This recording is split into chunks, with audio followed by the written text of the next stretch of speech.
Let's dive into the discussions shaping the nation.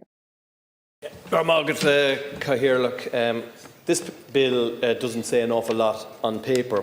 There's really only two sections to it, and it's in relation to super junior ministers.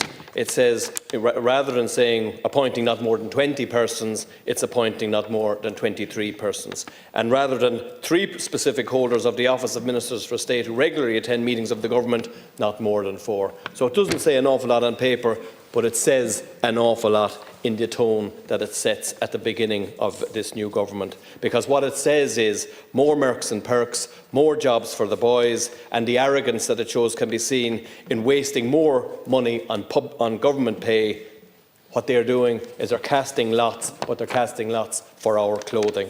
Of course, then, as has already been intimated, there are genuine concerns about whether this is constitutional or not, and as to whether 19 members can sit in Cabinet, and issues in relation to Cabinet confidentiality, and we will await the outcome of the High Court decision, and maybe beyond that as what the decision is going to be.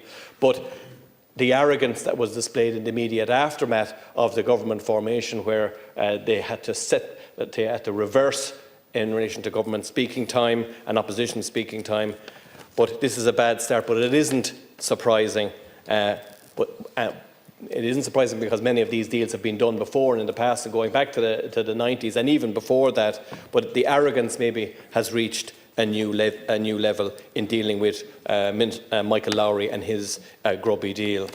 So rather than dealing with the issues about when in the middle of the most severe storm that in living memory, the government decided to give themselves a week off. And then they came in, their first piece of legislation is giving themselves more money, and then come in and they're lying about the housing figures, or maybe they're ancient brega because they apparently didn't say that. But they're kidding nobody. And then with this bill, they're waiving pre-legislative scrutiny, having all stages of the Dáil in one day, and guillotining. So it's a very, very bad start by this government.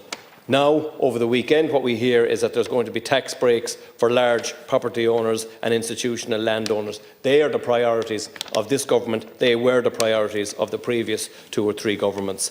Because the question has to be asked, do we really need in this country more units to rent for €3,000 per week?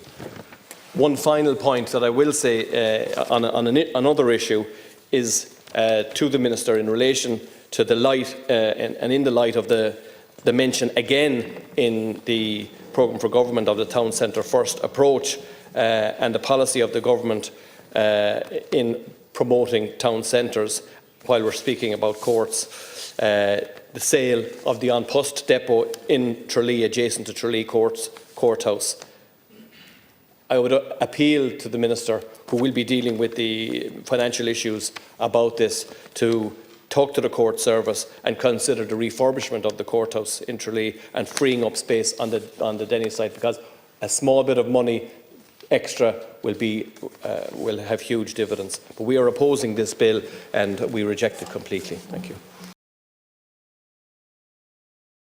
Like, share, and subscribe, and let us know your thoughts in the comments. We'd love to hear from you.